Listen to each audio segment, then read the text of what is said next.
Vandag gaan ons kyk na lineêre en kwadratiese getalpatrone, maar ons fokus gaan wees op lineêre getalpatrone. Lineêre getalpatrone graad 11 word meer bespreek in die video. Okay, nou gaan ons bietjie meer in detail gaan oor hoe hulle hierdie tipe vrae kan vra in die eksamen en wat om te verwag wanneer jy kyk na 'n lineêre getalpatroon. Nou, eerstens, hulle sal vir jou terme of 'n reeks gee met getalle en dan gaan jy nou altyd eerste ding gaan jy die algemene term moet bereken. Nou, hulle gaan nie vir jou noodwendig sê hierdie is 'n lineêre getalpatroon en hierdie is 'n kwadratiese getalpatroon nie.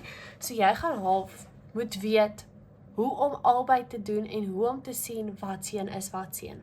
Nou ons het reeds gepraat dat 'n lineêre getalpatroon het een konstante verskil. Soos die eerste konstante verskil en 'n kwadratiese getalpatroon het 'n tweede konstante verskil. Nou, belangrike ding, jy moet die algemene terme van 'n lineêre en 'n kwadratiese getalpatroon uit jou kop uit ken. Nou, sodra jy by die vraag kom in 'n vraestel oor getalpatrone, dan sou ek, eerste ding sou ek gaan skryf het. 'n Lineêre getalpatroon se algemene terme is Tn is gelyk aan Bn plus C. En ek sou nou geweet het, waarvoor staan die B, waarvoor staan die C en hoe om dit te bereken. En dan sou ek gesê het, 'n kwadratiese getalpatroon is Tn is gelyk aan an kwadraat plus bn plus c. So, dan sou ek nou weer geweet het, hoe om die a uit te werk, hoe die b uit te werk en hoe om die c uit te werk. Sodra jy daar agter die knie het, gaan jy ingaan en jy gaan kyk, wat is die verskil? So jy gaan nou, hoe jy die verskil gaan uitwerk, jy gaan sê term 2 minus term 1. Nou in die geval, 7 minus 4 gaan 3 wees. So daar is 'n verskil van 3 en jy plus, want dit is van klein na groot.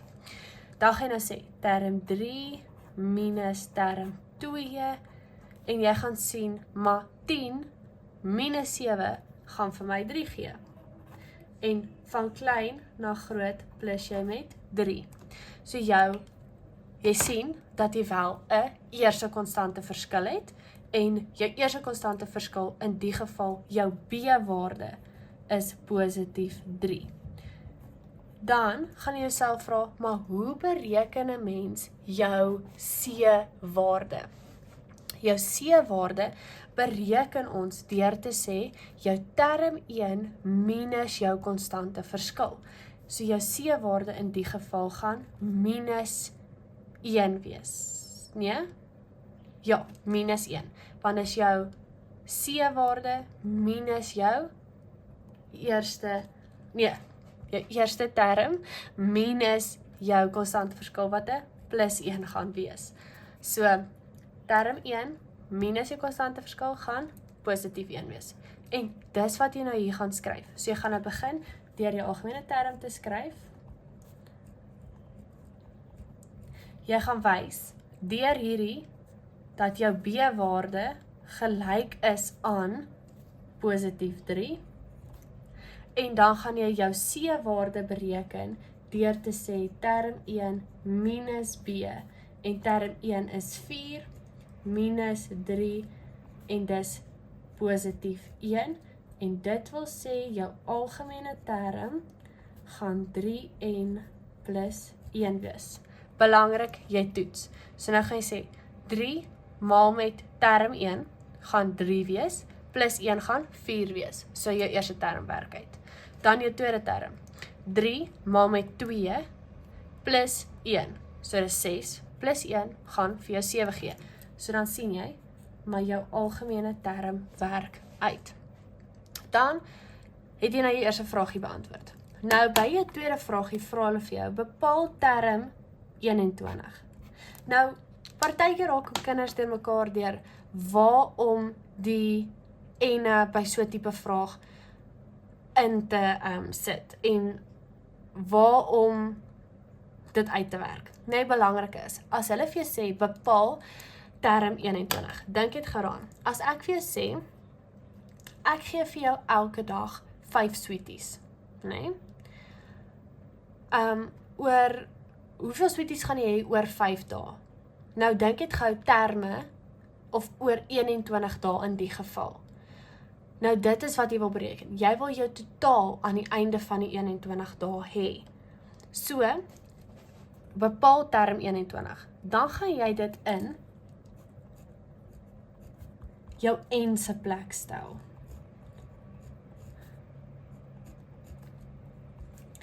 Nou, dan gaan jy op jou sakrekenaar intik, 3 maal met 21 plus 1 en jy gaan 'n antwoord van 64 kry. Nou vra hulle, watter terme? So hulle wil jou en hê. Watter terme is gelyk aan 301?